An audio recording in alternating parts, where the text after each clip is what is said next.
Olá, este é o nosso terceiro vídeo sobre o assunto derivadas. Na verdade, esse vídeo deve ser visto como uma continuação do segundo, onde nós estávamos vendo algumas regras para calcular derivadas. Regras que nos permitiam pegar e calcular a derivada de uma função, olhando ela como uma ou soma, ou produto, ou quociente de funções mais simples, cuja derivada a gente sabia calcular, né? E então, fazendo isso, a gente conseguia, a ideia era calcular então essa derivada dessa função um pouco mais complicada em termos dessas mais simples. Mas ainda tínhamos muita coisa para falar sobre isso. E o vídeo já estava ficando um pouco grande, então paramos ele e a continuação é o assunto desse vídeo. Vamos ver onde paramos. As regras que vimos no vídeo anterior são estas, que diz que a derivada de uma soma de funções é a soma das derivadas, que a derivada de um produto de funções é dada pela derivada da primeira função vezes a segunda, mais a primeira derivada da segunda, regra do produto, e também a regra do quociente, que é essa terceira, a derivada então desse quociente de funções é dada por essa expressão. Então, derivada do numerador vezes denominador, menos numerador, derivada do denominador, dividido pelo denominador ao quadrado.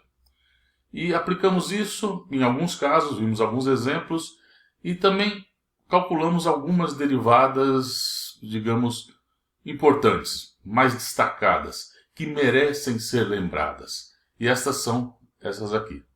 A derivada, então, de um monômio aqui, um x elevado a um n, né, que é um n x n menos 1, e vimos que essa expressão valia, primeiro a gente mostrou que ela valia quando o n era um inteiro positivo, e depois nós mostramos que ela valia também para um n que fosse inteiro negativo.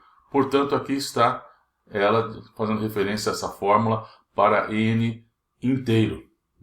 Logo nós vamos ver, mesmo nesse vídeo, que ela vale também para n racional.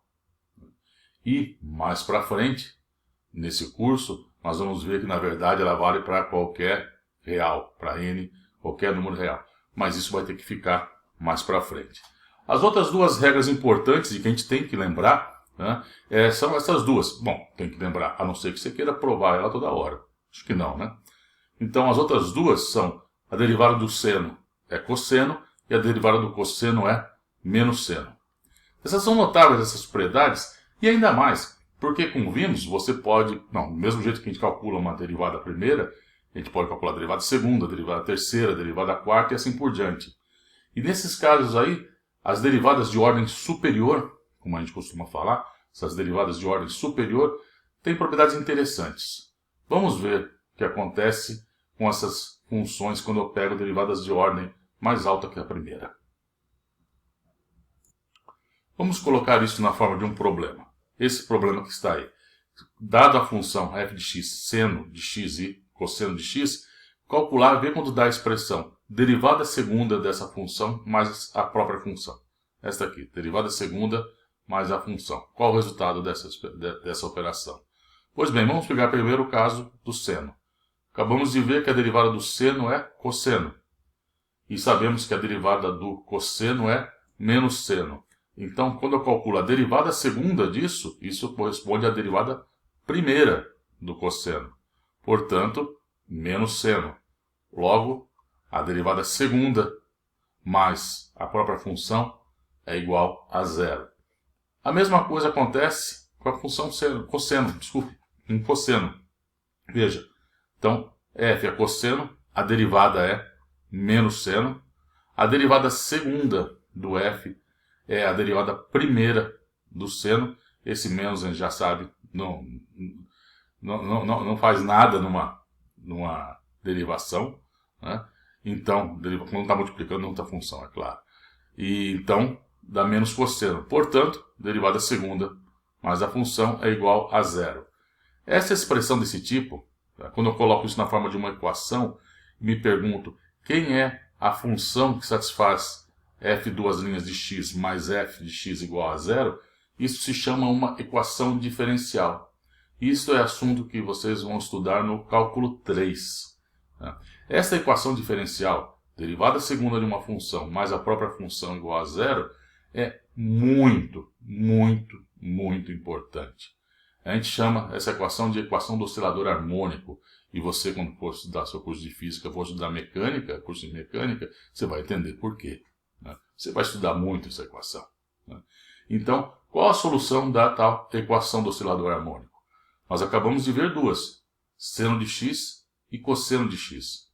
E, na verdade, qualquer combinação, que a gente chama combinação linear, dessas duas funções, também é solução. No caso, pegar uma nova função que é uma constante arbitrária vezes o cosseno mais uma outra constante arbitrária vezes o seno, essa nova função também é solução da equação f duas linhas mais f igual a zero. Então, mas isso é um assunto que vocês vão estudar no cálculo 3 e eu não vou ficar entrando muito nesses detalhes. Mas vocês vão ver ainda muito essa equação. O outro problema é esse aí. Dado então meu monômio xan, né, um n inteiro positivo, mostrar que f, a derivada de ordem k dessa função, ela é zero para k maior que n. Notem, n aqui, nesse caso, que a gente vai ver agora, ele é um inteiro positivo. Nzinho é um inteiro positivo. Pois bem, derivada primeira dessa função. Derivada primeira, k esse n, x, n menos 1. Agora, quando for calcular a derivada segunda, a constante, não acontece nada com ela, tá? E vai ser a derivada do xn menos 1. Vai cair o n menos 1 e eu vou subtrair 1 do expoente. Então, caiu um novo aqui, ó, o n menos 1, e subtrair 1 do expoente. O n menos 1 virou n menos 2. Derivada terceira, cai esse n menos 2 e subtrai o 1 do expoente, n menos 3. Notem, derivada segunda, 2 aqui e aqui é 1. Derivada terceira, 3 aqui e aqui 1, 2. Quando eu for calcular uma derivada de ordem n, o que vai acontecer? N menos n, e aqui vai ter um n menos 1. Só que n menos n, 0. X elevado a 0, 1. E aqui eu tenho o quê? N menos esse n menos 1, n cancela n, sobra só 1. O termo que está aqui imediatamente antes vai ser n menos n menos 2. Os n's vão cancelar, vai sobrar 2. E assim por diante. Então, vou ter 1, 2, 3, n menos 2, n menos 1, n. Isso é n fatorial. A próxima derivada de ordem n mais 1 é 0, porque isso é uma constante. N é uma constante, a derivada de uma constante é 0. E depois toda derivada de ordem maior do que isso, derivada de 0, continua sendo 0. Então, toda derivada de ordem k, desse x a n, onde k for maior do que n, dá 0. Na verdade, isso eu posso generalizar isso um pouco mais. Porque, então, o que nós estamos falando aqui? A derivada desse monômio aqui, x a n, tá? A derivada dele, derivada de ordem k, é igual a 0 sempre que k for maior do que n. E um polinômio, o maior termo que você tem num polinômio de ordem de grau n é x a n. Todos os outros termos são as potências são menores. Então, quando eu calcular a derivada, uma derivada de ordem k, se k for maior do que n em um polinômio de grau k, bom, o termo de ordem mais alta vai ser 0, que é esse resultado que a gente está vendo. E os outros são de ordem menor, portanto, também serão 0. Portanto, na verdade, isso se generaliza para isso aqui. A derivada de ordem k de um polinômio de grau n, se k for maior do que n, é 0. Sempre é 0. Agora, temos o importante caso da chamada regra da cadeia. E a regra da cadeia é uma regra que nos diz como calcular a derivada de uma função composta. Como é essa regra? Bom, primeiro, o que eu tenho que ter? Vamos considerar a composta f bola g.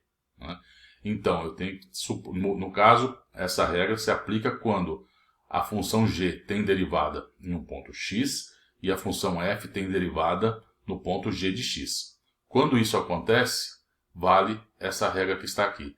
A derivada da função composta é dada por derivada da função f calculada em g de x multiplicada pela derivada da função g calculada em x. Esta regra aqui pode parecer meio estranha, mas quando a gente olha ela através da notação de Leibniz para a derivada, ela parece assim fazer um certo sentido. Ou pelo menos, mesmo que você não pode querer pensar, nesse caso aqui, em cancelar esses dy, não é isso, por favor. Mas, pelo menos essa expressão aqui, tá, ela nos ajuda a lembrar. É uma espécie de uma regra que tem um apelo, né, pelo menos simbólico, né, para lembrar qual é a regra. Né. Então, escrevendo isso desse jeito, né, você claramente vê o que acontece. Bom, o h é o f de g de x e df de y. Bom, aqui você tem que sempre prestar atenção que nesse caso isso é calculado quando y for g de x e depois a derivada do g em relação a x. Uma outra forma de lembrar, e eu acho interessante, é na hora que eu for calcular então a derivada da função composta f de g de x, então como que eu calculo? Primeiro a derivada do f em relação ao argumento dela, então a derivada da função f e depois entra o argumento, e depois o argumento, a derivada do argumento em relação a x. Bom, pode parecer meio estranho isso aí, mas é isso que a demonstração vai nos mostrar, a validade dessa regra, e é isso que vamos fazer agora. Para provarmos a validade da regra da cadeia, o que temos que fazer? Partir da definição da derivada da função composta e nessa expressão tentar identificar a presença da derivada da função f e da derivada da função g, que é isso que queremos fazer. Calcular a derivada da função composta em termos das derivadas das duas funções que estão sendo combinadas, né? Então, a gente tem que pegar, e essa aqui é a expressão da definição da derivada aplicada à função composta, e tentar, nesta expressão aí, identificar a derivada do f e a derivada do g. Como fazemos isso? Mexendo nessa expressão aí. Tá? Então, aqui temos a definição, né, então, da derivada. Então, f bola g em x mais h é isso, f de g de x mais h, menos o f bola g de x, que é isso aqui. Aqui estava o h, e o que eu fiz? Tá? Veja, nessa expressão, na passagem daqui para cá, eu peguei e multipliquei em cima e embaixo por g de x mais h menos g de x. Tá? Vejam, esta expressão aqui já é a expressão do limite que eu preciso, do limite que me define a derivada do g. Já está aqui, é isso aqui. Tá? Isso aqui, para h indo para zero, é o meu g' de x. Agora eu tenho que mexer nisso aqui. Tá? Pois bem, vamos olhar isso aqui. Ó. Vamos pegar, escrever g de x mais h menos g de x como sendo um k. Tá? Olha, vamos identificar, isso que sim fica mais fácil de ver. Então, g de x mais h menos g de x é este k aqui. Portanto, g de x mais h, que está aqui ó, no argumento do f, g de x mais h é k mais g de x, que é o que está aqui. K mais g de x. Tá? Então, daqui eu passo para cá. Já está começando a aparecer aqui a derivada da função f. Só que o limite aqui está em termos de h e aqui eu tenho um k. Mas eu posso trocar o h indo para zero para k indo para zero. Por quê? Quem é o k? K é isso aqui, g de x mais h menos g de x. A função g, eu estou supondo que a função g é diferenciável em x. Então, se ela é diferenciável em x, ela é contínua em x. Portanto, quando eu tiver h indo para zero, a função que é k de g de x mais h menos g de x, quando h vai para zero, vai ficar g de x menos g de x, que é zero. Então, h indo para zero implica que k está indo para zero, no caso de g contínua no ponto. E, bom, essa expressão aqui, quem que é? Nesse caso, isso nada mais é do que a derivada da função f calculada em g de x. E é isso que era a nossa regra da cadeia. Tudo bem? Só que não. Temos um pequeno problema aqui. E o pequeno problema está aqui. Quando eu multipliquei em cima e embaixo por essa função. Quem disse que g de x mais h menos g de x é diferente de zero? Isso pode ser zero. G de x mais h menos g de x pode ser zero. Caso, por exemplo, de uma função constante. Então, como que fica? Bom, felizmente dá para contornar isso. O que nós vamos fazer agora é ver um jeito de fazer uma demonstração como esta, só que nós vamos ter que mexer um pouquinho com esta função aqui, e essa aqui não vai ser o problema. O problema é esta por causa da divisão, né? Uma possível divisão por zero.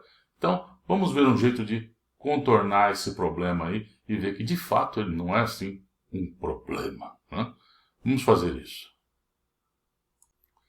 Vamos começar coletando as informações que temos. E a primeira informação que temos é que f é diferenciável em g. O que isso significa? Significa que existe a derivada de f nesse ponto. E esta aqui é a definição da minha derivada, né? E o resultado é esse f' de g de x. E a definição dessa expressão, desse limite aqui, nós já sabemos, é qualquer epsilon positivo, existe um delta positivo, tal que sempre que esse k aqui, esse módulo de k for menor que um delta, isso implica que essa fração aqui, menos o resultado aqui, o valor do meu limite, isso é menor que esse meu epsilon. Estou destacando aqui que eu vou usar essa expressão daqui a pouco.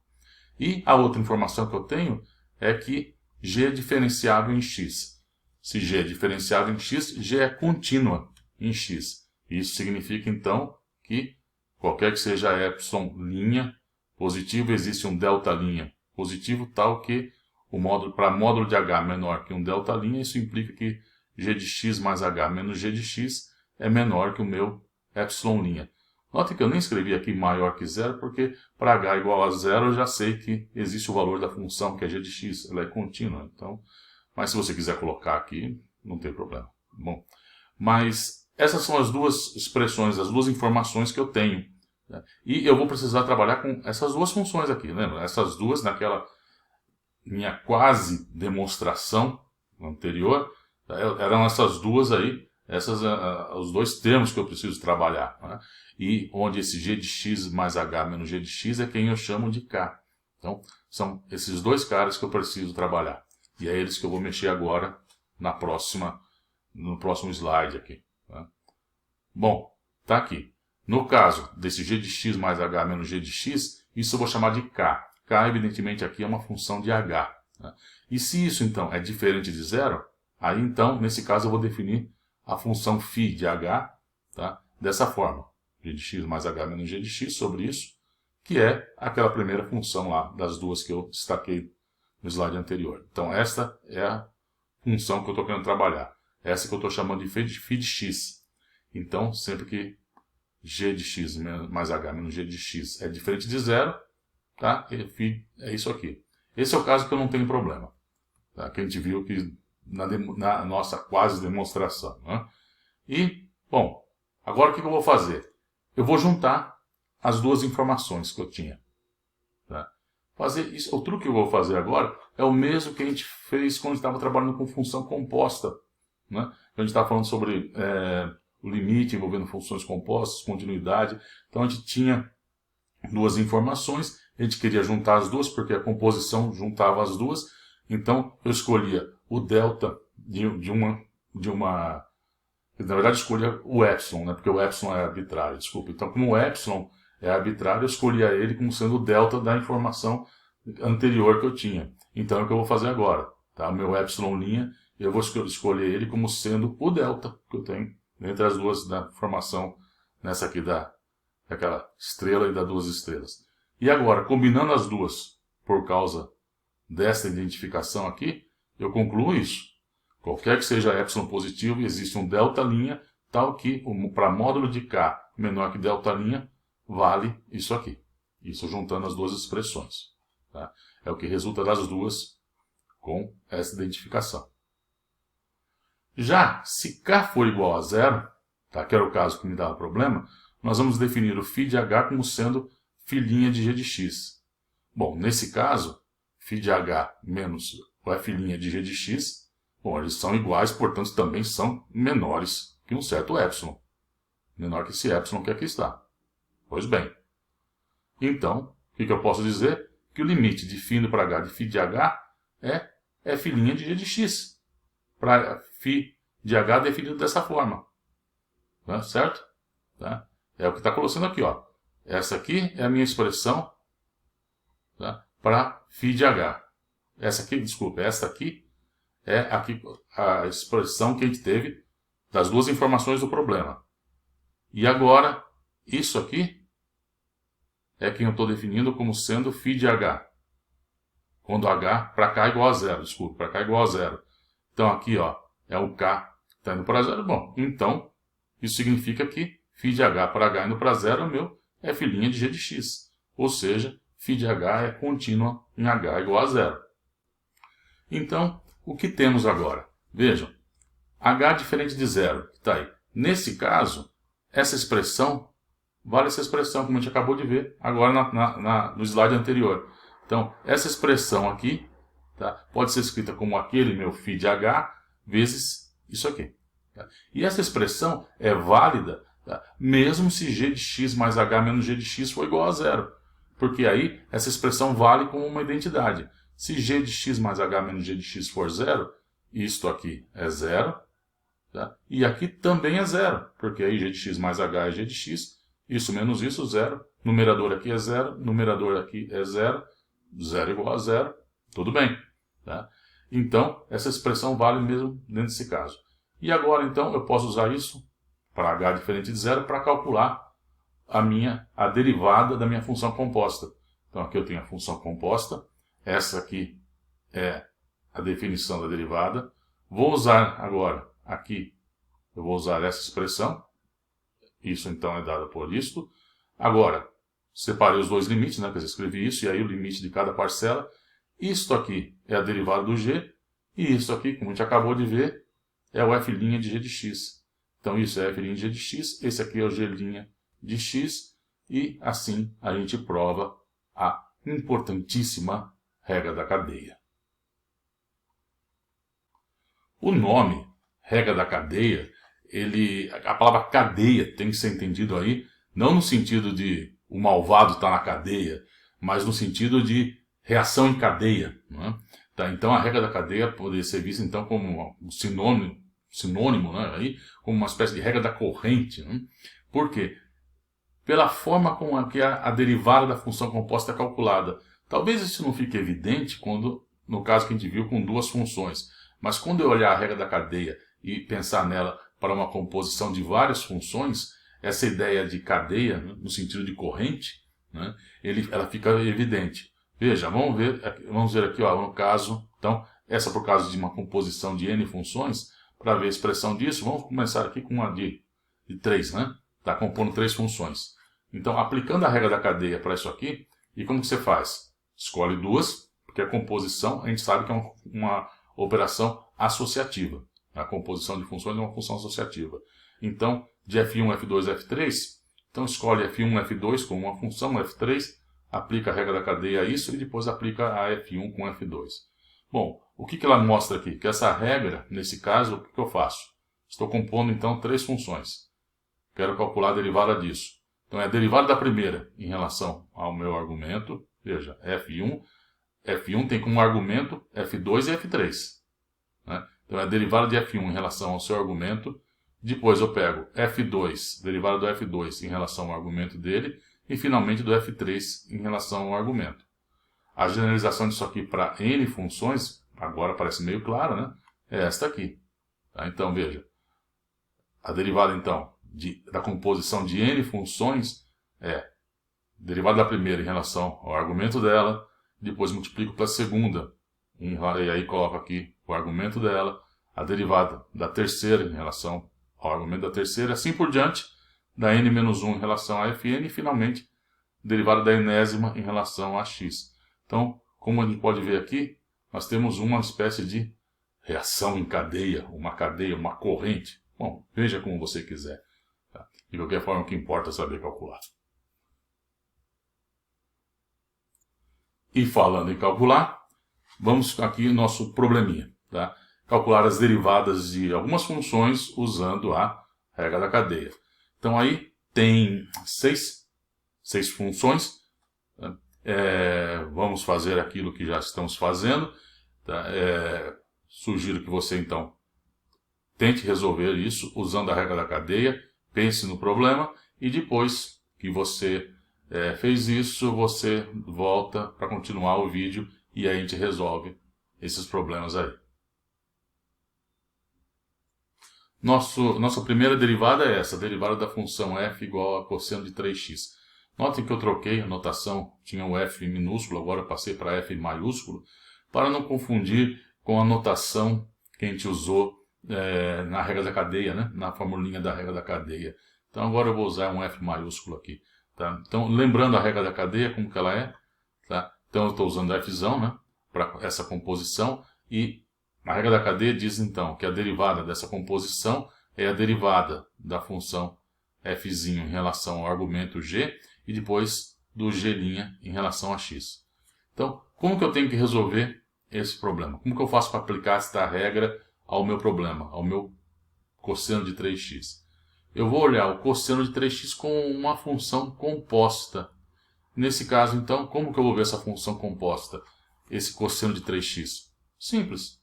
Eu vou chamar f de y, o cosseno de y, e y, um g de x, que é cosseno de 3x. Então, quem é fzão? É a composição do fzinho com esse g. Então, onde está o y? Está o y aqui. Eu vou escrever que y é cosseno de 3x. Então, esse caso é muito claro, né?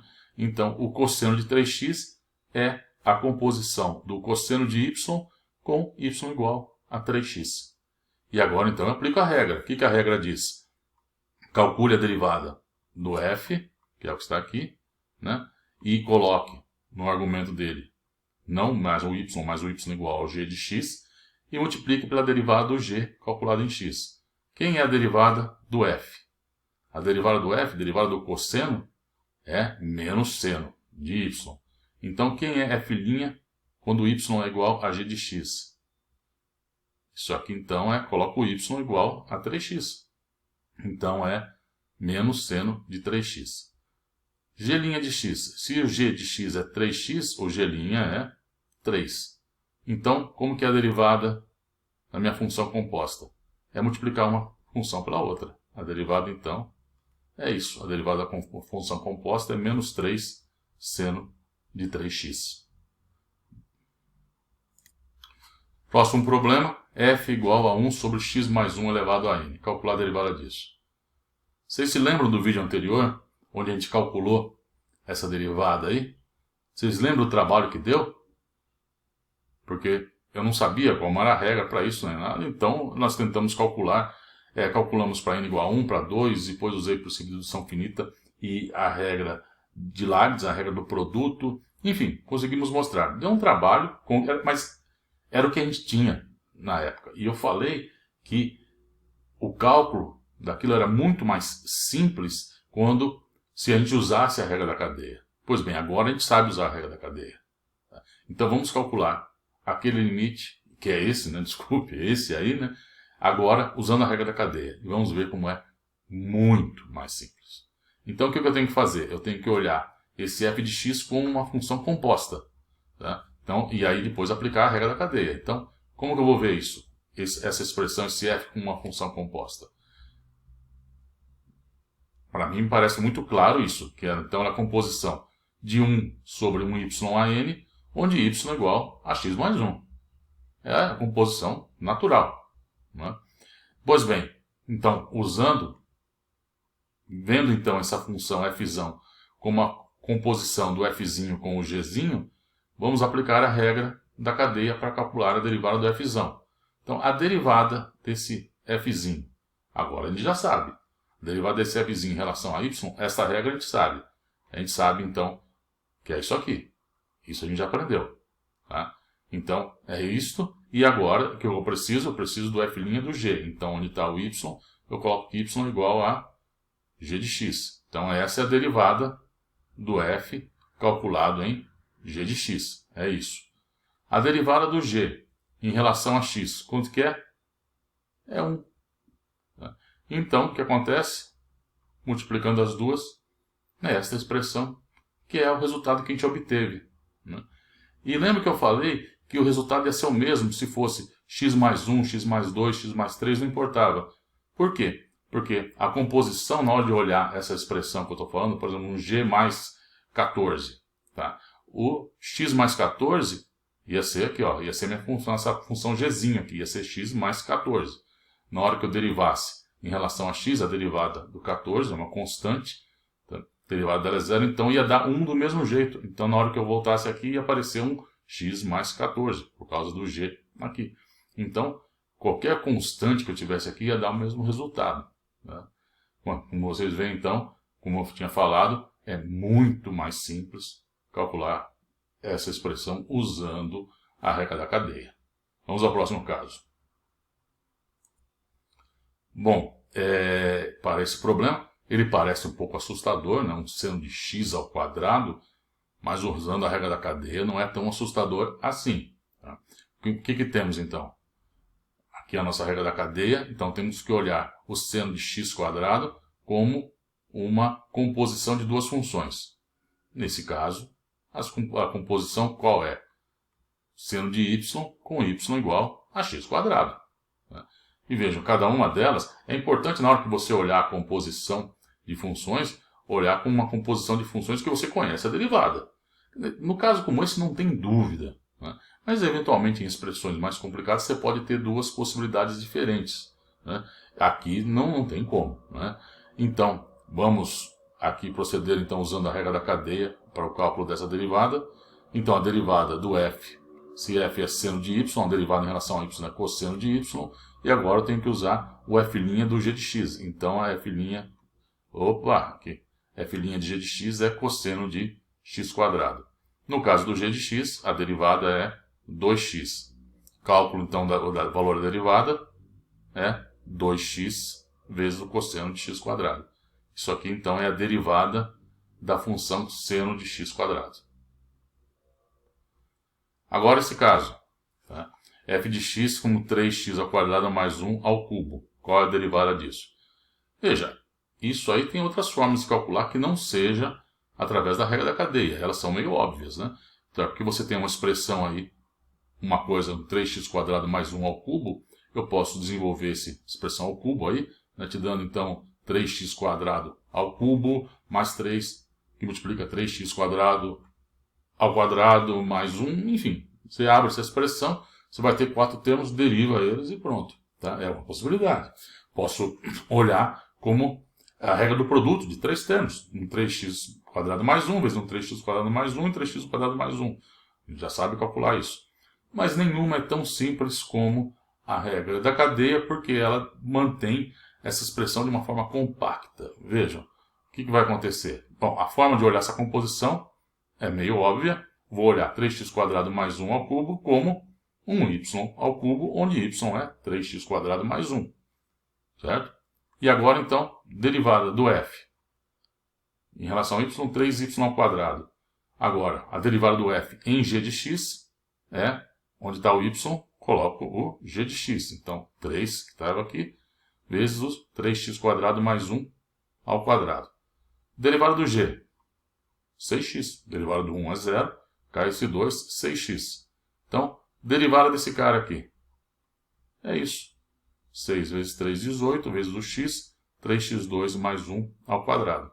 Veja, como eu falei, ela mantém a forma compacta. Se eu tivesse aberto essa expressão aí, ia ter também esse quadrado aqui, estava expandido também. É uma expressão feia, né?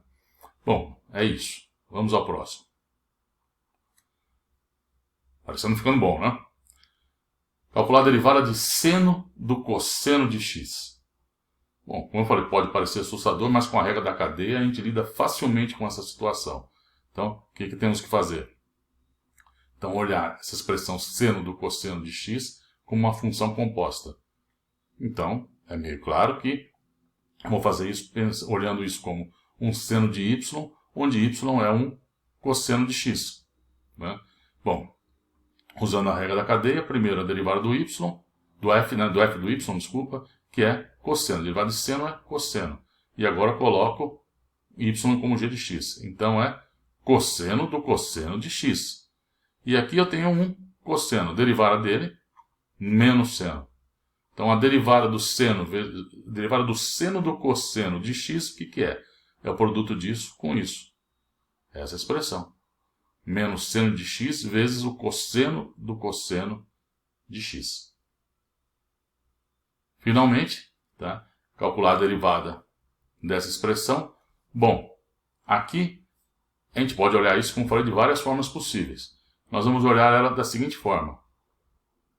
Como um y à quarta, ou onde, né, o y é x mais 1 sobre x quadrado mais 1. Tá? Essa expressão aqui, a gente já sabe calcular a derivada disso, é um quociente de duas funções. Então não dá muito trabalho calcular isso, a gente já sabe fazer. Tá? Agora, do y à quarta, bom, essa também é tranquilo. Então essas duas derivadas são simples de calcular. Então, bom, é só proceder. O que temos então? A derivada do f' de y é 4y ao cubo. Né? E aí no lugar do y eu coloco agora meu g de x e dá isso aqui, 4. E essa expressão aqui é o meu g de x ao cubo. A derivada desse y, agora eu uso a regra do quociente. Tá? Então é derivada da primeira função, a função que está no numerador, desculpe, que é 1 vezes o denominador, menos a função do numerador, x mais 1, pela derivada da que está no denominador. Então, esse 2x aqui, dividido pelo denominador ao quadrado. Simplificando esse numerador, eu vou obter isso aqui. 1 menos 2x menos x quadrado. E aqui eu tenho x quadrado mais 1. E agora, o resultado final, multiplico isso aqui, por isso. Dando, então, isso aqui. 4x mais 1 ao cubo, que está aqui, vezes esse numerador. E aqui, o denominador, eu peguei o x quadrado mais 1 ao cubo e juntei com esse x quadrado mais 1 ao quadrado, dando esse x quadrado mais 1 à quinta. Aqui temos mais um problema. O que diz esse problema? Você tem uma função diferenciável, até segunda ordem, e a partir dela temos uma função g de x definida como x vezes essa função. Só que esta função tendo como argumento x quadrado. Né? Então a função g de x é x vezes essa função f, tendo como argumento x quadrado. E pede-se para calcular a derivada segunda de g no ponto 2, supondo que a derivada primeira do f no 4 é 2 e a derivada segunda em 4 é 3. Bom, para calcular a derivada segunda do g, eu tenho que calcular a derivada primeira e depois eu derivo de novo para encontrar a derivada segunda. Ok. Então, temos aqui a função g. Como que eu vou calcular a derivada dela? Eu vou olhar primeiro essa função g aqui como o produto de duas funções. O produto da função x com a função f de x quadrado. É um produto de duas funções, então eu vou aplicar a regra do produto. Então eu vou calcular, eu vou escrever g' é a derivada da primeira função vezes a segunda, mais a primeira função vezes a derivada do segundo. A derivada daqui do x, essa é 1, tranquilo. E a derivada de fx quadrado? Esse f de x quadrado eu vou olhar isso como uma função composta. A composição da função f com a função x quadrado. Certo? E vou aplicar a regra da cadeia para isso, para calcular essa derivada. E o que diz a regra da cadeia? Vamos falar assim, a função f de g de x. Então vamos falar a função de fora e a função de dentro. Como que eu calculo a derivada disso? Tenho f, função de fora, g, a função de dentro. O cálculo dessa função composta a derivada dessa função composta é dada pela derivada da função de fora, tendo como argumento a função de dentro, multiplicado depois pela derivada da função de dentro em relação a x. Então, ó, vamos ver isso nesse caso aqui. Ó. Então, o 1, tá, a derivada está aqui, e olha, x que está aqui, e agora, como que é essa derivada? Então, derivada do f de x quadrado é a derivada do f, da função de fora, em relação a quem está aqui dentro, f' do x quadrado, e a derivada de quem está dentro, do argumento, em relação a x, 2x. Né? Bom, então tá aí, o g' é isso. Eu posso só simplificar jogando juntar esses 2x, né, com esse x, dá um 2x². Agora, derivada segunda. Bom, eu vou ter a derivada segunda desse cara e desse termo aqui. Bom, vamos lá, vamos escrever. Desse primeiro é o mesmo que está aqui. Então, a derivada do fx² é o que a gente acabou de calcular. E, para calcular a derivada disso aqui, eu vou usar a regra do produto de novo.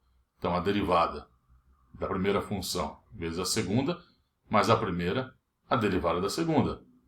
E agora, como que eu vou calcular essa derivada? Não importa que é o f' aqui que eu vou derivar. O cálculo é exatamente igual ao que a gente fez com o f. É exatamente a mesma coisa.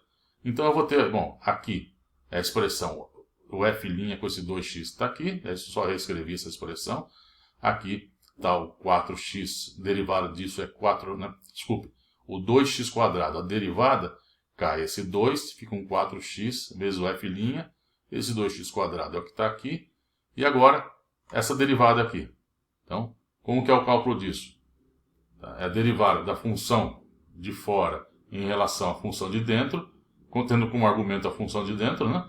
E depois a função de dentro em relação a x. Então, ó, f, derivada do f' é um f duas linhas do x², e depois eu estou derivando o x², né, a função de dentro em relação a x, e dá um 2x. Bom, vamos juntar agora esses termos todos aqui, né? Vejam, esses termos aqui têm o mesmo f' de x², então vai dar um 6x aqui, e aqui 2x². Com esse 2x dá um 4x². Pois bem, então, esta aí é a expressão para g duas linhas de x. Tá? E ela está dada em termos da derivada do f e da derivada segunda do f. Bom, o que a gente pede? A gente pede o g duas linhas em 2. Então, coloco x igual a 2 aqui. Então, eu tenho 2 vezes 6 dá um 12. F' de 4. Né? Aqui eu tenho 2 ao cubo, 8. 8 vezes 4, 32. F duas linhas de 4. Bom, agora é só colocar as informações. F' de 4 que é 2. F duas linhas de 4 que é 3. Coloco isso, o resultado dá 120. Próximo problema. Uma função diferenciável f de x é tal que ela satisfaz essa equação aí. X vezes f de x mais o seno de f de x é igual à função f de x ao quadrado. Pergunta, encontre f' de x. Bom, veja, essa expressão aí, x f de x mais seno de f de x, f ao quadrado de x, não tem f' aí. Eu quero um f', quero a derivada do f. Bom, eu tenho que de alguma forma aparecer um f' aí. E como que nasce uma derivada? Como que nasce?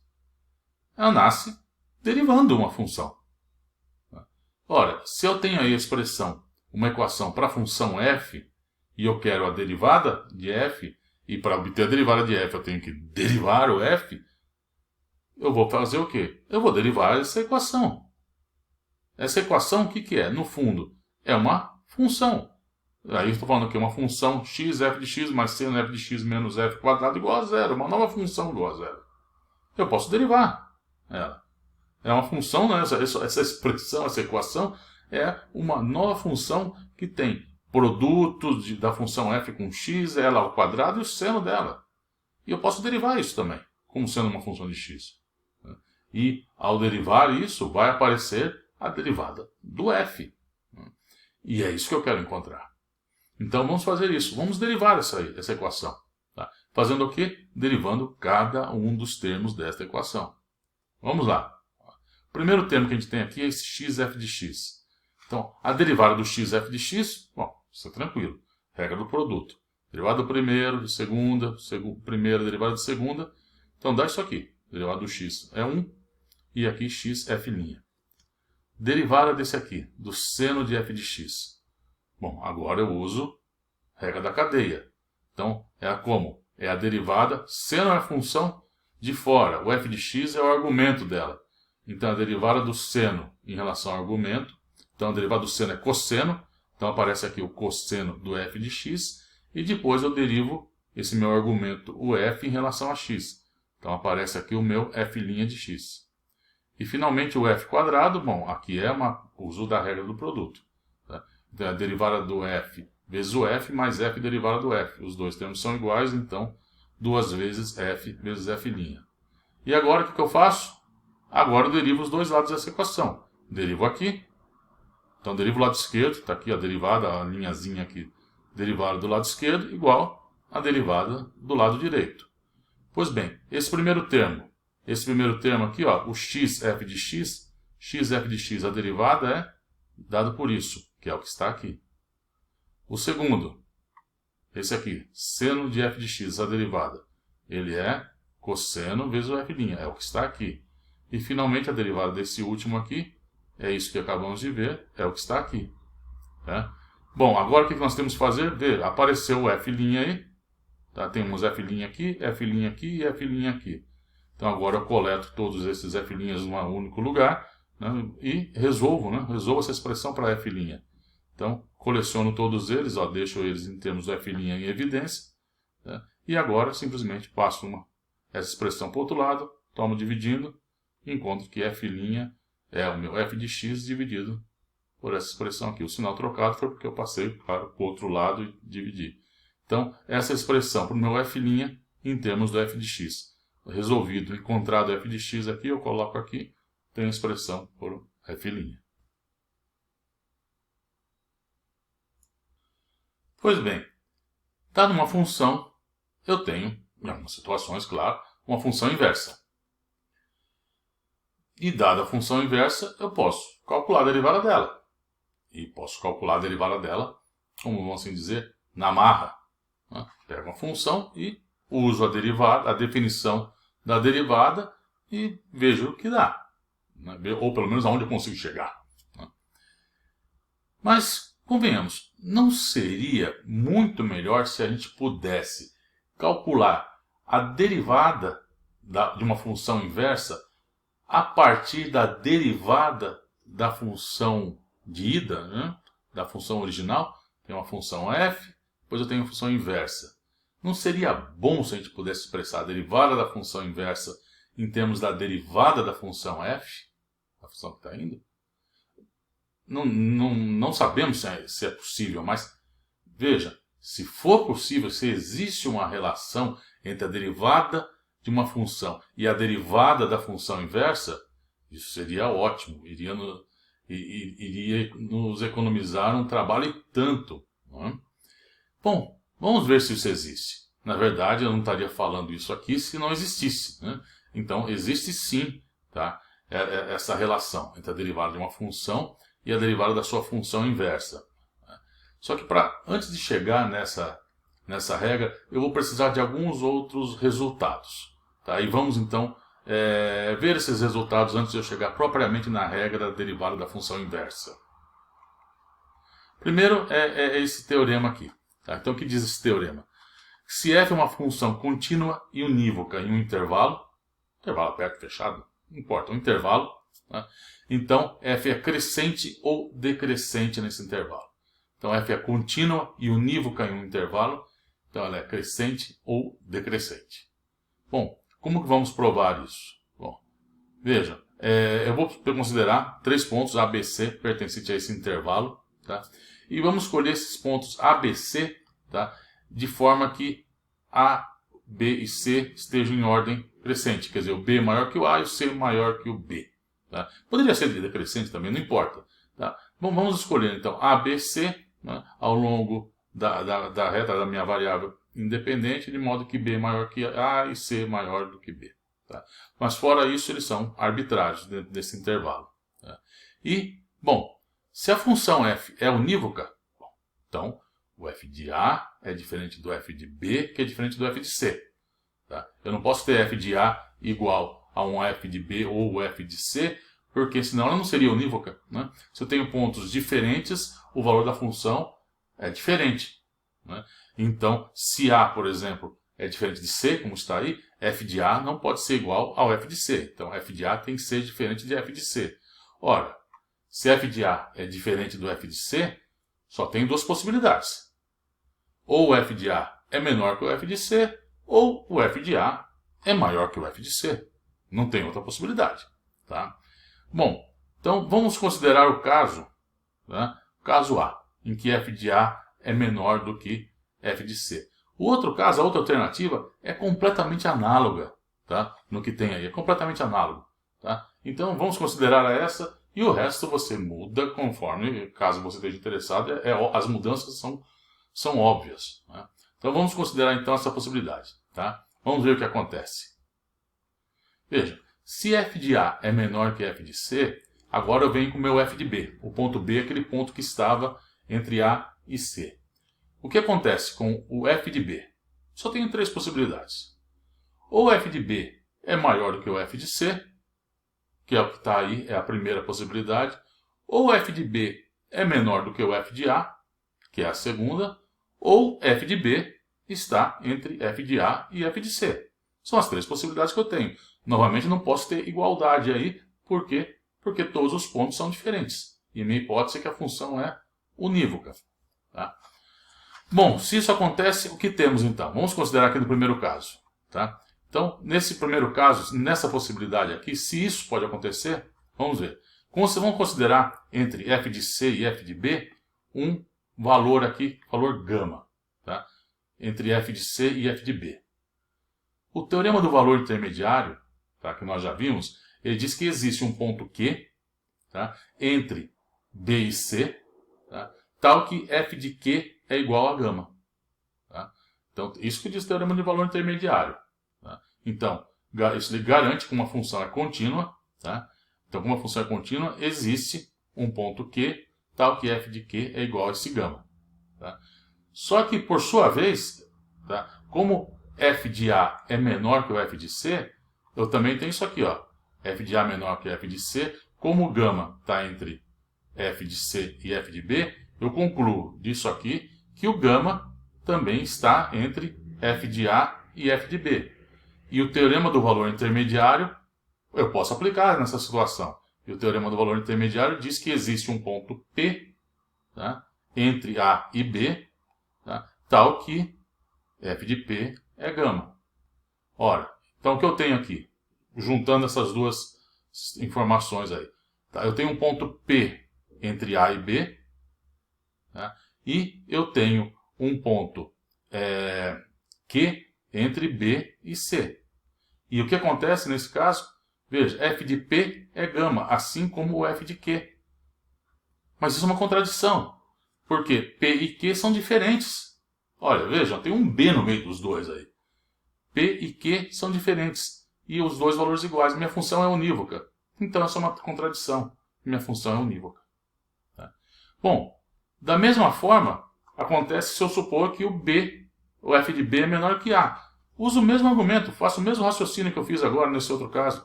Você também vai concluir que você cai numa contradição. Totalmente análogo. Faça para você ver. Você vai concluir, então, que você cai numa contradição. Portanto, o que eu tenho? Nesse caso em que o f de A é menor que o f de C, das minhas três possibilidades, eu não posso ter a primeira, eu não posso ter a segunda, só me resta essa. F de A menor que f de B menor que f de C. Então, a minha função é crescente. Né? Bom, a demonstração para o caso, como eu falei, para o caso em que f de A, que está supondo que f de A é maior que f de C, é totalmente análoga, tá? Não tem diferença nenhuma. E aí você vai concluir que quando isso acontece, que sua função é decrescente. Tá? Então, as duas possibilidades, ou é crescente ou é decrescente, que é o que a gente queria demonstrar. O próximo teorema é este. Se uma função f é contínua e unívoca em um intervalo, então sua função inversa também é contínua. Pois bem, para provar isso, o teorema anterior diz que se uma função f é contínua e unívoca em um intervalo, ela é crescente ou decrescente. Vamos supor, para provar então esse resultado, que a nossa função é crescente. Se você estiver supondo que ela é decrescente, é só se fazer as mudanças que seguem aí, com mudança conveniente, ou então usar o que a gente fez aí para a função menos f, né? Se f é decrescente, então menos f é crescente, então não muda nada. Então, sem perda de generalidade, vamos supor que a função f é crescente. Tá? Então, função f crescente, como eu falei, caso contrário, tome menos f. E o que nós queremos provar? Nós queremos provar que f menos 1 é contínua. Então, nós queremos mostrar isso aqui. que o limite de f menos 1 de x, quando x tende a 1b, é igual ao f menos 1 de b. Tá? E isso significa que, para qualquer epsilon positivo, existe um delta positivo, tal que acontece isto aqui. Sempre que x menos esse b, né, o ponto aqui, for menor que um delta, tá, isso implica que f a menos 1 de x menos o f a menos 1 de b, o valor da função no ponto, é menor que esse epsilon dado. Tá? Pronto, como eu falei, não preciso botar aqui um maior ou igual a zero, porque existe o valor da função no ponto B. Tá? Então, pois bem, é isso que eu quero provar. Tá? Vejam, vamos escrever isso aqui explicitamente. Tá? Então, isso aqui quer dizer, tá, que x menos b é maior que menos delta e menor que delta. E somando, né, o ponto B em cada um dos casos, então em cada um dos lados, isso aqui significa menos delta mais b menor que o x, menor que delta mais b. E eu fiz a mesma coisa aqui desse lado. Tá? Então, tiro esse módulo, então fica essa expressão aqui de dentro, maior que menos epsilon e menor que epsilon, e depois somei f a menos 1 de b em cada um dos lados. Então, o que eu quero mostrar é isso aqui. Isso que a gente quer mostrar. Tá? Bom, vamos escrever. Tá? A gente sabe que se b, né, o ponto B aí, a gente sabe que tem um ponto A que é elevado pela função f no b. Tá? Então, a gente sabe que existe. Então, é isso que está aqui. O que eu vou fazer agora? Tá? Eu vou pegar onde está nessa expressão que eu quero provar. Tá? Isso eu quero provar. Eu vou pegar, vou escrever que b é f de A. Tá? E aqui no f a menos 1 de b, eu vou escrever que f a menos 1 de b aqui é A. Tá? Então, nessa expressão, eu vou substituir b por f de A aqui e aqui. E f a menos 1 de b eu vou substituir por A nisto aqui. Então, o que eu quero mostrar é o seguinte. Vamos lá. É isso aqui. Tá? É isso que eu quero mostrar. E para mostrar isso, eu vou fazer uma escolha de um delta. Um delta que vai... a escolha de um delta que vai me permitir concluir isso. E qual será o delta? Nós vamos escolher esse delta aí. Tá? Ele é o menor dentre f de A mais epsilon menos f de A e f de A menos f de A menos epsilon. Note, f é uma função crescente. Nós estamos supondo que f é crescente. Então, e epsilon é positivo. Então, f de A mais epsilon menos f de A, isso é uma quantidade positiva. F de A menos f de A menos epsilon, epsilon é positivo. Então, A menos epsilon é menor que A. Então, f de A menos f de A menos epsilon também é uma grandeza positiva. Tá? Bom, então, o que eu vou fazer? Vou escolher delta como sendo a menor dessas duas quantidades. E, ao fazer essa escolha, o que acontece? Vejam, se, no caso em que o delta, vamos supor isso aqui, ó, que essa primeira quantidade, f de A mais epsilon menos f de A, vamos supor que esta seja a menor. Então, o que acontece? Neste caso, o delta é igual a ela. É isso que estaria aqui. Tá? Então, delta é igual a essa quantidade e menor do que esse aqui. Porque esse é maior, né, do que esse. Então, se delta é esse, então esse aqui, delta é menor que isso aqui. Então, eu tenho delta igual a isso e delta menor do que essa aqui. Se for ao contrário, então, o meu delta vai ser igual a isso e menor que esse aqui. Então, ao escrever, né, como eu estou escrevendo aqui, delta menor igual e delta menor igual, eu estou levando em conta as duas possibilidades. Então, quando é dessas desigualdades fica sendo uma igualdade e a outra é uma desigualdade mesmo.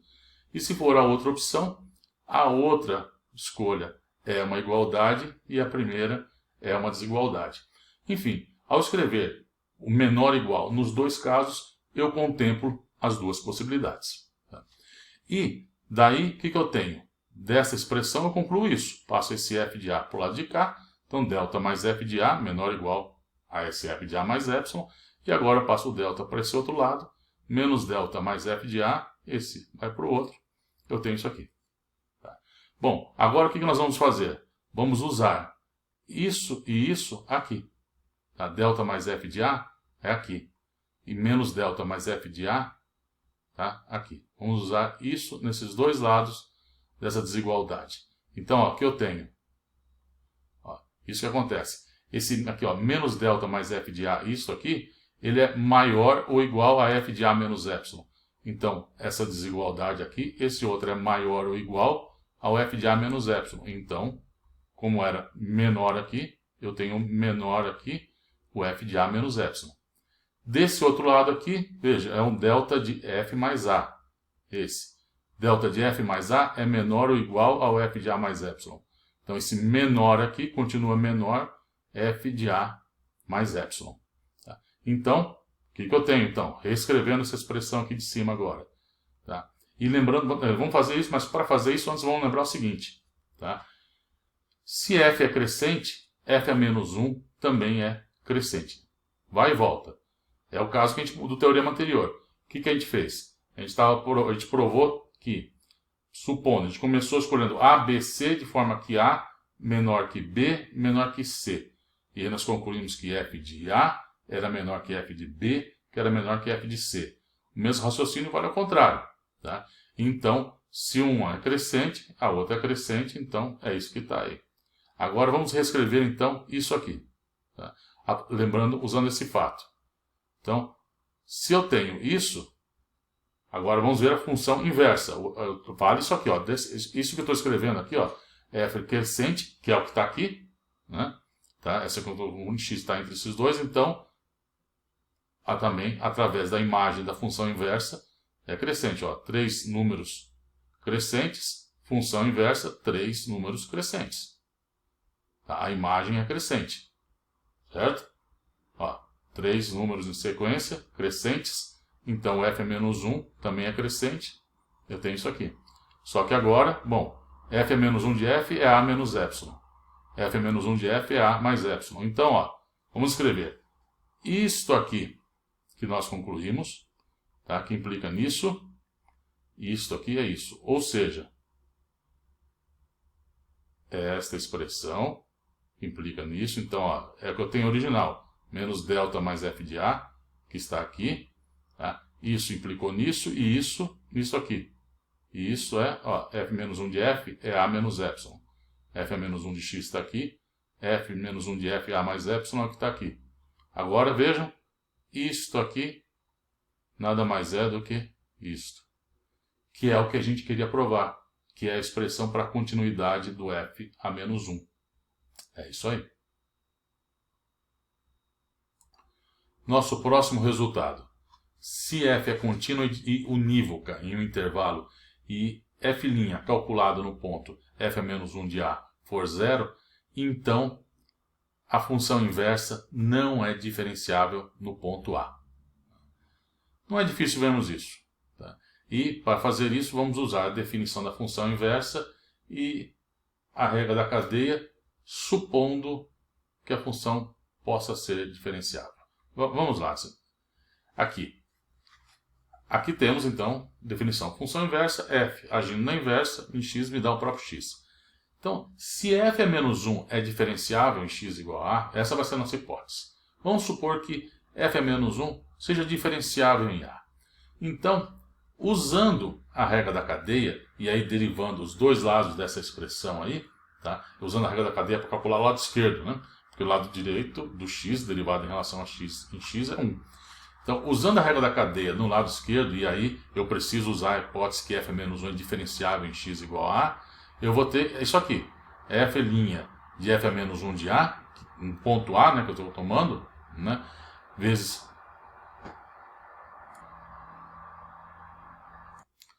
nosso próximo resultado é este. Se f é uma função contínua e unívoca em um intervalo e a derivada do f calculada no ponto f a menos 1 de A for zero, então f a menos 1 não é diferenciável no ponto A. Esse resultado é fácil de vermos. Tá? O que nós vamos fazer? Vamos usar a definição da função inversa e aplicar a regra da cadeia. Tá? E para isso eu vou supor que f a menos 1 seja diferenciável em A. Ou seja, vamos fazer uma demonstração por contradição. Então, o que temos? Tá? Então, aqui, a função inversa, f agindo na inversa é o próprio x, e vamos supor que f a menos 1 seja diferenciável num ponto A. Pois bem, o que eu vou fazer agora? Se ela é diferenciável no ponto A, eu posso calcular essa derivada desse lado esquerdo aqui, tá, no ponto A, né, usando a regra da cadeia. Né? Então, o que eu vou fazer? Vou pegar essa expressão, vou derivar dos dois lados. Do lado direito, obviamente, dá 1, derivo em relação a x, e aí pego o resultado em x igual a A. Tá? Então, aqui do lado direito dá 1 e do lado esquerdo. Vamos pegar isso aqui, usar a regra da cadeia. Então vai ficar a derivada do f em relação ao seu argumento e depois a derivada desse argumento em relação a x. E tudo isso nós vamos calcular no ponto A. Então vai dar isso aqui. F' do f a menos 1 no ponto A vezes o f a menos 1, derivada dele no ponto A igual a 1. Mas se f' de f a menos 1 de A for 0, eu tenho 0 vezes a derivada da função inversa no ponto A igual a 1. Que é um absurdo. 0 vezes um número igual a 1. Não dá. Ou seja, eu tenho uma contradição e a origem disso está na suposição que f é diferenciável em x igual a A. Tá? Portanto, se eu quero... O que esse resultado nos está sugerindo? Se eu quero a diferenciabilidade da minha função inversa em um ponto, eu vou ter que exigir isso aqui. Se isso não acontecer, tá? Vou ter que ter isso diferente de zero. Se isso for igual a zero, a função não vai ser diferenciável no ponto.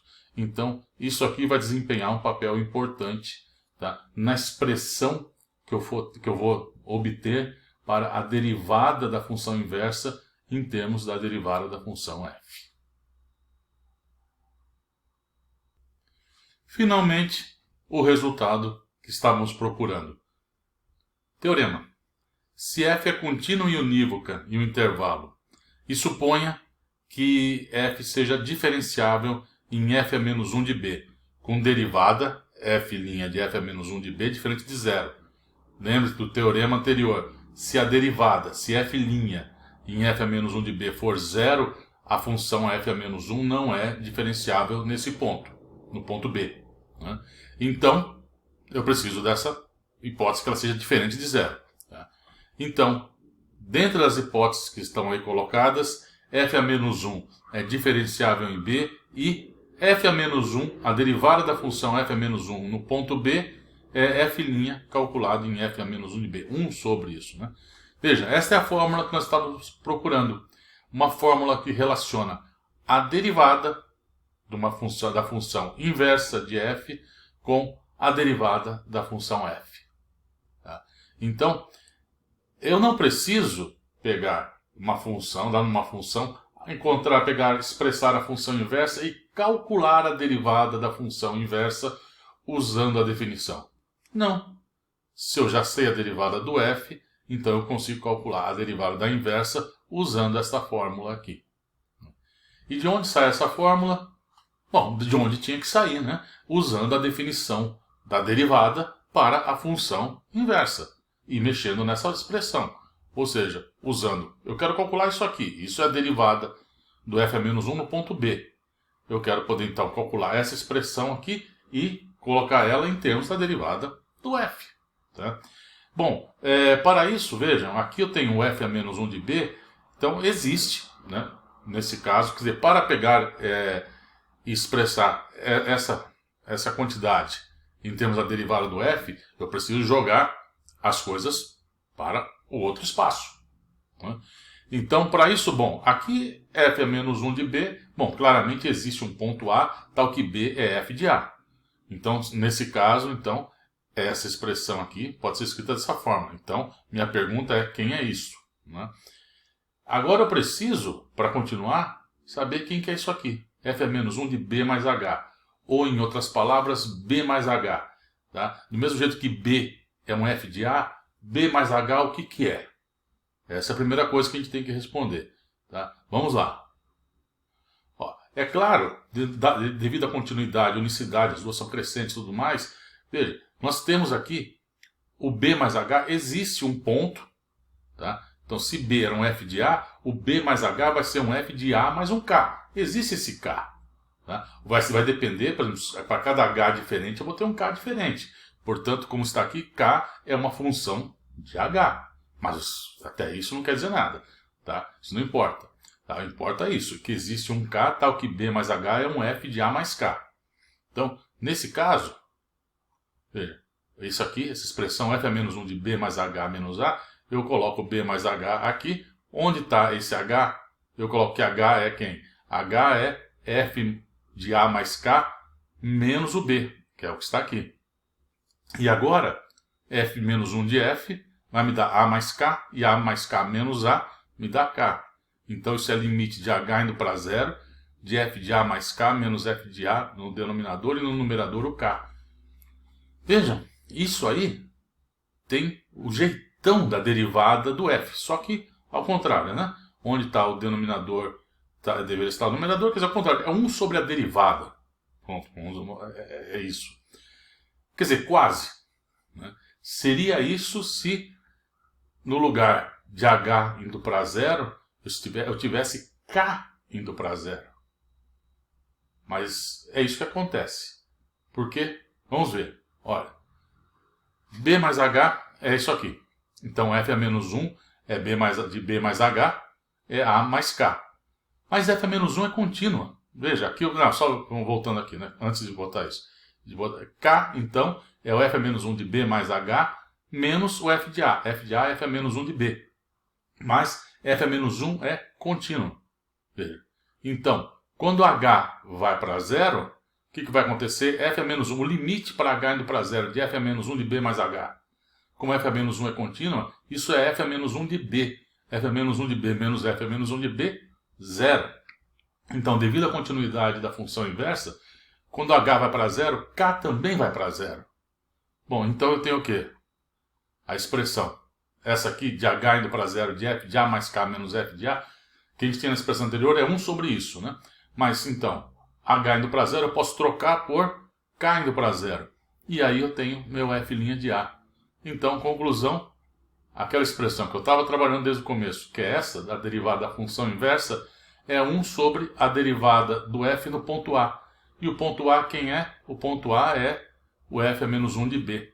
E isso aqui, o lado esquerdo, é essa derivada. Então essa é a regra que eu estava procurando, que está agora aprovado. Veja, a notação escrita desse jeito, tá, ela parece meio estranha, mas quando a gente usa a notação de Leibniz, vejam, na notação de Leibniz é isso. Tá? Parece, aí você olha assim e fala, ah, era óbvio, né? Não era nem um pouco óbvio, né? Mas também a gente não pode se iludir, tomar cuidado com a notação, viu? Porque a gente, que eu já comentei em algum vídeo anterior, a notação, quanto mais operacional, mais fácil de usá-la é, menos precisa ela é. Quanto mais operacional, menos precisa. Quanto mais precisa, menos operacional. Operacional no sentido de ser fácil de usar, de não ser uma notação muito carregada. Então, essa notação, tal como está aqui, ela não é nem um pouco carregada, mas ela falta informação, que é a informação importante, que é onde a gente calcula essas quantidades. Então aqui, ó, o f é menos 1 de b, esse aqui, ó, essa derivada aqui, eu estou expressando dessa forma a derivada, mas a informação sobre o ponto B não está aqui. E aqui do outro lado, essa derivada, ó, o f' é dy dx. Só que aqui eu calculo em f é menos 1 de b isso. Então, vejam, eles estão sendo colocados aqui em cada lado dessa expressão. Aqui, essa quantidade é calculada em b. E esta aqui é calculada em f a menos 1 de b. Então, vejam, a notação parece boa. De fato, ela é boa para você ter uma ideia dela. Tá, pode ser até operacional, mas ela não é precisa. Tá? E como esta de cima. Então, se você pensa em termos disso, cuidado. Tá? Cuidado de você avaliar em cada lugar o que você está colocando aqui. Quais os pontos que você está avaliando dx, dy e em que ponto, quais os pontos que você está avaliando dy, dx. Cuidado com isso. Tá? Então, depois de algum tempo você se acostuma com essa notação que, convenhamos, é menos perigosa. Perigosa no sentido de correr riscos de fazer coisas erradas. Essa notação, nesse ponto, ela é precisa. Vamos calcular alguns exemplos, ver como usar essa fórmula. Vamos calcular a derivada da função raiz. Vejam, esse é um dos casos. Lembra que a gente fez x elevado a n, n inteiro positivo, e a gente não falou nada sobre racional, né? Pois bem, esse é um caso. 1 sobre n. Tá? O que acontece? Como que eu calculo essa derivada aí? Bom, a gente não sabe ainda usar, mas nós sabemos que a função raiz é a função inversa da função potência. E a função potência, essa a gente já sabe calcular a derivada. Então vamos usar a regra que acabamos de ver para o cálculo da função inversa para esse problema. Vamos lá. Então, a função que eu tenho, Gn, essa aqui, estou botando um Gn, um índicezinho diferente, porque para cada n diferente é uma função diferente. Pois bem, esse Gn é a função inversa de um Fn, onde esse Fn quem que é? É a função potência. Tá? Fn de x é x elevado a n. Tá? Então, para cada n, aqui eu tenho uma função diferente. Tá? Então, essas aqui, essa 1 sobre n é a função inversa dela. Legal. E qual é a fórmula que acabamos de ver? A fórmula que acabamos de ver é essa aqui. Tá? A derivada da função inversa num ponto x é 1 sobre a função, a derivada da função calculada, em f a menos 1 de x. Essa é a fórmula que acabamos de escrever. Tá? Escrevi, a gente estava um b, mas aqui um ponto x qualquer. Tá? Então essa é a nossa fórmula. Pois bem, vamos aplicá-la. O que eu tenho? Para o meu problema específico, f a menos 1 é o Gn. Então a derivada do Gn, que é o que eu quero, é 1 sobre f'. Então Fn, f é o Fn, então Fn' calculado em f a menos 1 de x. F a menos 1 é Gn de x. Legal. Quem é Fn'? Ora, Fn' é nx, n menos 1.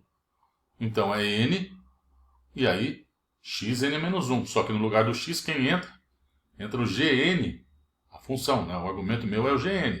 Então é n, Gn de x elevado a n menos 1. O que eu vou fazer agora? Agora eu vou pegar a expressão do Gn, que está aqui, e colocar nessa fórmula. Então, quem é Gn? Está aqui. Gn é x elevado a 1 sobre n. Tá? Bom, agora eu vou mexer com essas potências aqui. O que eu tenho? Isso é n. Aqui vai ficar n menos 1 sobre n. N menos 1 sobre n fica 1 menos 1 sobre n. Isso aqui que está no denominador, eu vou passar agora para o numerador. Então, Gn, que é isso, a derivada quem que é? É 1 sobre n, e aqui o x, 1 menos n do denominador, quando vai para o numerador, fica 1 sobre n menos 1. 1 sobre n menos 1. Ora, vejam, é justamente a expressão, é a mesma coisa, o mesmo resultado que eu iria obter se meu expoente fosse um inteiro positivo. Agora não, é um racional, da forma 1 sobre n. E ao calcular essa derivada, o que aconteceu? Caiu 1 sobre n, e aqui no expoente ficou 1 sobre n menos 1.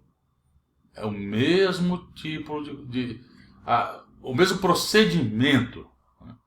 E mais, agora eu posso calcular, usando a regra da cadeia, a derivada de um racional qualquer. Usando a regra da cadeia, x elevado a m sobre n, a derivada disso, tá? O resultado qualquer, esse expoente m sobre n, cai o m sobre n, e no expoente fica m sobre n menos 1. Tá? Isso sai agora simplesmente usando a regra da cadeia.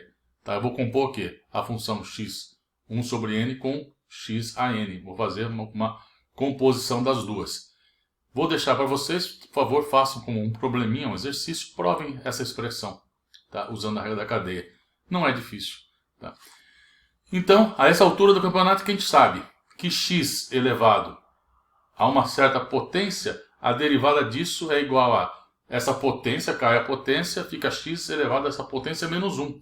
E já provamos que isso vale para qualquer inteiro, e também agora acabamos de provar que vale para qualquer número racional. Como eu falei, ainda falta provar que vale para real, mas isso ainda vai demorar um pouquinho. Nosso próximo exemplo, a derivada da função arcosseno. Tá? Bom, aqui está a expressão para a derivada da função inversa. Como eu estou usando o f aqui, eu troquei por um fzão, aqui para não causar confusão entre um e outro. Então essa aqui é a nossa regra para o cálculo da derivada da função inversa. né? Então a derivada da função inversa, 1 sobre a derivada da função original, calculado em f a menos 1 de x. Legal. Bom, aqui como que eu defino essa função inversa? Bom, a função inversa arco-seno é a inversa do seno, né? Claro. Então, e aqui está. O arco-seno de x é um ângulo. É o ângulo cujo seno é θ. Só que vejam, a função seno, tá? Você tem que ter, para ela manter um período 2π, tá ok? Mas para ter inversa, tá? Eu preciso ver um intervalo onde ela é unívoca, né? E a função seno ela é unívoca entre menos π sobre 2 até π sobre 2. Ela sai do menos 1, passa pelo 0 e vai até o 1, tá? Nesse intervalo. Eu não posso pegar, por exemplo, entre 0 e π, porque ela sai do 0, vai no 1 e depois volta no 0. Não, aí ela não é, essa função aí não é. Então eu tenho dois pontos, né? Por exemplo, π sobre 4 e 5π sobre, não, π sobre 4 e o 3π sobre 4, que tem o mesmo valor do seno. Tá? Então, não pode ser. Então, a função seno ela é unívoca de menos π sobre 2 até π sobre 2. Tá? Tem outros intervalos também, óbvio, né? Mas vamos nos restringir a esse. Tá? É o usual. Menos π sobre 2 até π sobre 2. Então, nesse intervalo é unívoca, nesse intervalo ela tem a função inversa. Então, θ nesse intervalo. Bom, agora como que eu calculo então a derivada? Simples, é só aplicar essa fórmula. Tá? Então, como que é a derivada do arco-seno? Se f é menos 1, aqui é o arco-seno. Bom, é a derivada do f. Ora, se a minha função original, então, a f é a função seno, a derivada do seno é cosseno. É aqui o cosseno. Calculado em quem? Em f a menos 1 do x. Ora, o f a menos 1 do x é a função arco-seno de x. Tá? Então, a derivada da função arco-seno é 1 sobre cosseno do arco-seno. E, convenhamos, não é uma expressão muito interessante. Mas, eu posso melhorar isso, tá anotando o seguinte. Cosseno ao quadrado do arco-seno de x mais seno ao quadrado do arco-seno de x, não importa o que seja, cosseno ao quadrado mais seno ao quadrado de alguma coisa é 1. Só que, aqui, seno ao quadrado do arco-seno de x, veja, isso aqui, então, seno do arco-seno de x é x. Então, essa expressão é x quadrado. Então, aqui eu tenho, então, cosseno do quadrado do arco-seno de x, está aqui, mais x quadrado é 1. E, entre menos π sobre 2 até π sobre 2, nesse intervalo, quanto vale o cosseno? Pense um pouquinho. Se você fizer um desenhozinho aí do seu círculo trigonométrico, você vai concluir que, nesse intervalo, o cosseno é sempre maior ou igual a 0. Tá? Então, nesse caso, o que acontece? Para esse tetão, na hora de eu resolver essa equação aqui, o que eu tenho aqui? Ó, dessa expressão eu tenho que o cosseno do arco-seno é mais ou menos a raiz de 1 menos x quadrado. Mas como o cosseno é sempre positivo nesse intervalo, então eu tenho que tomar a raiz positiva. Portanto, agora eu jogo isso de volta nessa expressão. Conclusão, a derivada do arco-seno de x é 1 sobre a raiz de 1 menos x quadrado, onde x está entre menos 1 e 1. Porque, veja, θ entre menos π sobre 2 a π sobre 2, portanto, o seno aqui está entre, o x, desculpa, está entre menos 1 e 1. Tá? Então, é esse aqui, esse é a derivada do arco-seno. Vamos para mais um exemplo. Derivada da arco-tangente. Bom, o procedimento é o mesmo. Tá? Então, vamos fazer a mesma coisa. Tá? Mesma coisa do arco-seno, o cálculo é exatamente análogo. Então, x é a tangente, θ é o arco-tangente de x. E, novamente, tá? a função tangente, né? Ela tem período π, né? O período dela é π, só que ela diverge, né? Que você tem seno sobre cosseno, cosseno de π sobre 2 ou menos π sobre 2, ele é zero, então ela vai para mais ou menos infinito, né? Então, ela cresce, né? Entre menos π sobre 2 até π sobre 2. Tá? E é claramente também unívoca. Então, a gente usualmente tomamos, aliás, já discutimos isso, no caso das coordenadas polares, né? O comportamento da função tangente e do arco tangente. Então, para θ restrito ao intervalo de menos π sobre 2 a π sobre 2, eu tenho, então, θ esse arco tangente de x, ok? Vamos agora usar, então, essa expressão. Para f a menos 1, então, arco tangente de x, a derivada do f'. Bom, eu falei que você não precisava lembrar quem era a derivada da tangente. E realmente não precisa. Mas se você andar para trás aí em algum vídeo, você vai ver, ou calcula, porque é muito fácil, né? Seno sobre cosseno, calcula a derivada disso, vai ficar 1 sobre cosseno ao quadrado, que é secante ao quadrado. Então o que eu tenho aqui? A derivada do arco tangente é 1 sobre, daqui, derivada da tangente, secante ao quadrado, do f a menos 1, que é o arco tangente de x. É isso. Agora o que eu vou fazer? Igual ao caso anterior, vou usar a identidade trigonométrica fundamental para não sairmos disso aí. Então, a identidade trigonométrica é esta, só que eu vou fazer o quê? Eu quero ela em termos da secante. Para ter secante, eu tenho que dividir por cosseno. Então, essa expressão aqui, se eu dividir a identidade trigonométrica por cosseno ao quadrado, então aqui, cosseno ao quadrado, 1. Seno ao quadrado por cosseno ao quadrado, tangente ao quadrado. E 1 sobre cosseno ao quadrado é secante ao quadrado. Pois bem, então colocando agora no lugar do θ o arco tangente de x, o que eu tenho? Secante ao quadrado do arco tangente de x é 1 mais tangente ao quadrado do arco tangente de x. Tangente do arco tangente do x é o próprio x. Então, secante ao quadrado do arco tangente de x é 1 mais x quadrado. Portanto, a derivada do arco tangente é 1 sobre 1 mais x quadrado. E vejam, eu coloquei esse resultado, emoldurei ele. Por quê? Porque ele é muito importante. Tá? Ele é muito importante. Tá? Como nós vamos ver mais para frente em integração, veja, a função 1 sobre 1 mais x quadrado está com cara. Ela tem um jeito de ser uma função que aparece bastante. Veja, uma função bonita. Não, gosto é gosto. Mas, enfim, ela aparece várias vezes essa função. E, portanto, o que acaba acontecendo é que essa expressão aí, a derivada do arco tangente, desempenha um papel importante quando for falar em integração. Tá? Enfim, então, eu não emoldurei ela à toa, tá? É uma expressão importante e vale a pena você guardar esse resultado aí. Tá? Guardar na cachola. Tá? Bom, é isso aí. Mais um problema. Seja a função f de x dada por x mais x ao cubo. 1. Mostre que f de x admite função inversa g. 2. Expresse g' em termos de g de x e calcule g' de zero. Bom, primeiro, mostrar que f de x admite uma função inversa. Para fazer isso, bom, a gente tem que mostrar que essa função f aí é uma função unívoca. Mostrando que ela é unívoca, ela tem inversa. Então, a primeira parte do problema é isso. Então vamos lá. Tá? Vamos supor que f não é unívoca. Tá? Vamos supor que ela não é.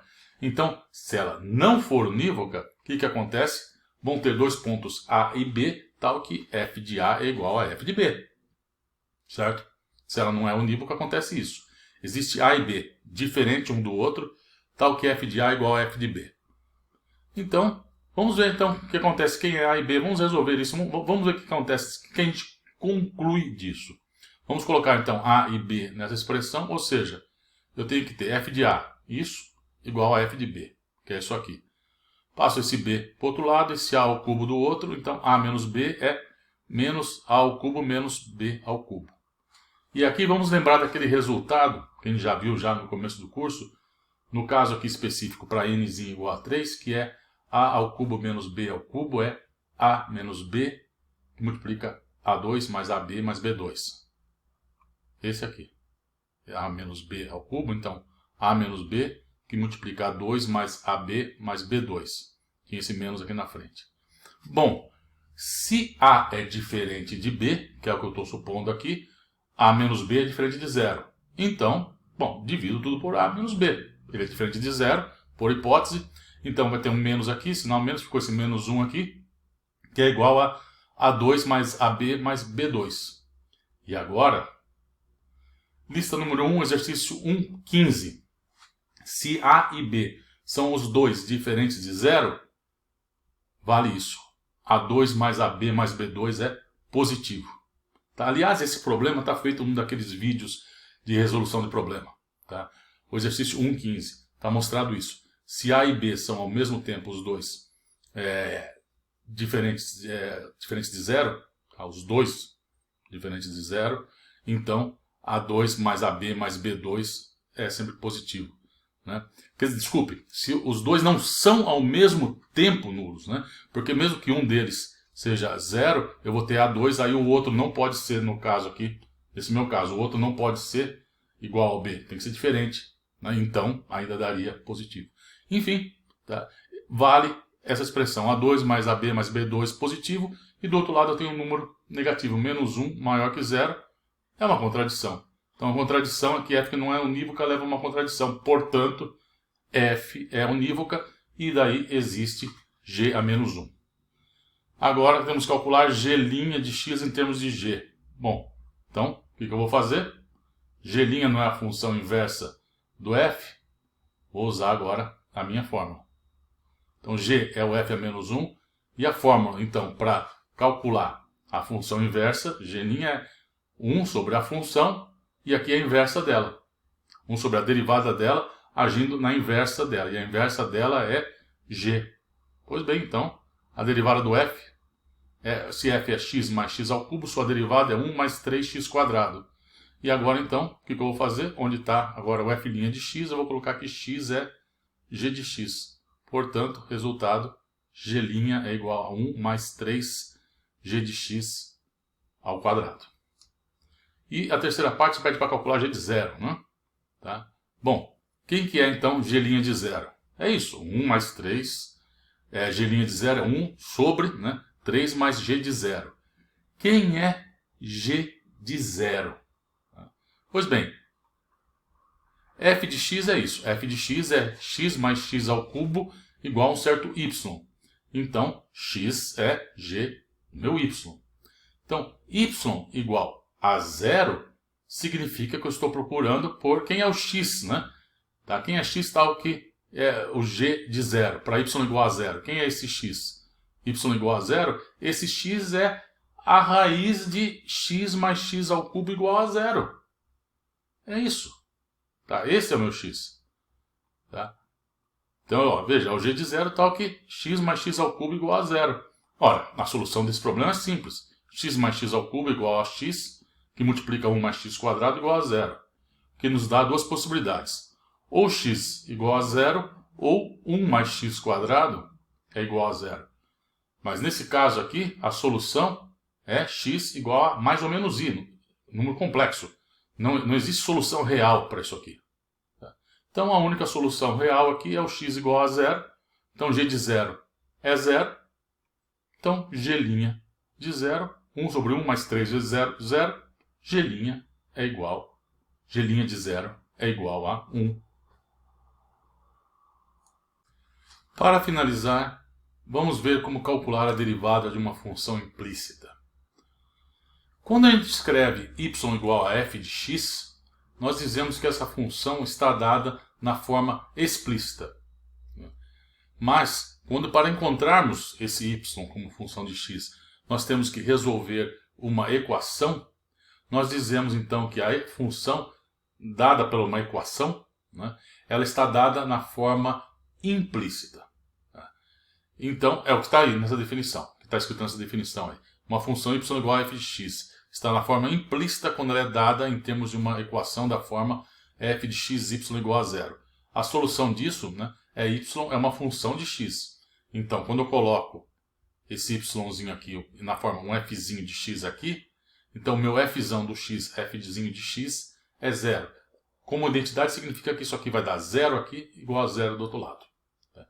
Exemplo disso, nós já vimos a circunferência. Então, como que é a equação para uma circunferência? Eu posso escrever ela desse jeito. Um fzão de xy é x2 mais y2 menos 1. Uma circunferência de raio unitário, 1 aqui. Isso é igual a zero. Então essa é a minha expressão. Agora vejam, nós vimos que a circunferência era descrita por... Eu precisava de duas funções explícitas para descrever minha circunferência. A metade de cima por essa função aqui, f mais raiz de 1 menos x2, e a metade de baixo por menos raiz de 1 menos x2, que é essa função que eu estou chamando por f menos aqui. Pois bem, O que eu quero dizer então com isso valendo como uma identidade? Tome y igual a f mais de x, dado pela expressão que a gente conhece. Vamos colocar ela nessa expressão para f. O que acontece?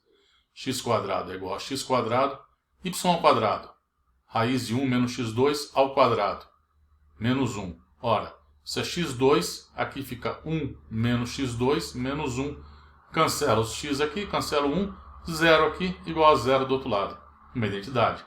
Mesma coisa aqui para essa outra função. Trocar o menos aqui, mas menos ao quadrado, vai virar um mais aqui, então acontece a mesma coisa aqui. Tá? Então, nesse caso aqui, nós estamos dizendo que a função está dada na forma implícita. Pois bem, pergunta. Como podemos calcular a derivada de uma função dada na forma implícita? Bom, resposta? Derive a equação f de xy igual a 0 usando a regra da cadeia. Aliás, nós já fizemos um problema anterior aqui, faz pouco tempo, aí, alguns minutos atrás. Nós já fizemos isso. Tínhamos uma expressão com f de x ali no meio. Nós derivamos a equação para obter uma expressão por f'. No fundo, o que nós fizemos lá é isso que nós estamos falando que tem que fazer aqui. Vamos pegar como exemplo a circunferência de novo. Está aqui, f de xy dado por essa expressão. Eu quero achar a derivada do meu f, de y como uma função de x. Bom, aqui, veja, esse é um ponto onde é mais útil, como você está escrevendo y e x, não estamos escrevendo aqui a função f explicitamente ainda, né? Tá? Então, esse é um ponto onde é mais útil você usar a notação de Leibniz. Tá? A notação de Leibniz é mais útil aqui. Como eu já disse também, é bom você não ter dificuldades em passar de uma notação para outra, porque às vezes pode ser mais conveniente uma, em outra situação pode ser mais conveniente outra. Tá? Então, é bom você trabalhar com vai e vem entre uma notação e outra. E nesse tipo de problema, a notação de Leibniz é melhor. Tá? Então, o que eu vou fazer? Vamos derivar essa equação. Tá? Então, derivar em relação a x dos dois lados, lado esquerdo, lado direito. Derivada do zero, do lado de lá, zero. Tá? Então, aqui fica a derivada de uma soma das derivadas. Né? Então, fica a derivada do x², a derivada do y². A derivada do 1 é zero, então já nem escrevi ela aqui, tem um zero aqui. E do outro lado, meu zero. Derivada de x² em relação a x, bom, essa é 2x, né? E aqui vou usar a regra da cadeia. Então, o que eu tenho? 2x daqui e aqui. Derivada do y² em relação a x. A minha y² é uma função composta. Tá? Então, eu vou derivar a função toda, y² em relação ao argumento, que é y. Então, me dá 2y. E depois eu derivo o argumento em relação a x. dy dx. Certo? Bom, isso igual a zero, agora é só resolver isso, a solução para dy dx, que dá isso, os dois cancela, me dá isso aqui. Vejam, aí está dado a expressão para a derivada em termos ainda de y. Ou seja, quando eu pegar essa expressão aqui e resolver aqui a equação, a função implícita, y dado na forma implícita, quando eu pego e obtenho y na forma explícita, quando daqui eu resolvo isso e encontro y, e jogo ele nessa expressão aqui para esse y aqui, aí eu vou ter a derivada dessa função. Pode ser que eu tenha mais de uma solução, como é o caso aqui, desta função aí, dessa função que está na forma implícita aí. Eu tenho duas soluções possíveis, tá? Duas partes minhas da circunferência, a metade de cima e a metade de baixo. Ora, na hora que eu pegar uma solução e colocar aqui, eu tenho a derivada dessa função. Na hora que eu pegar outra função explícita e colocar aqui, eu tenho a derivada dela.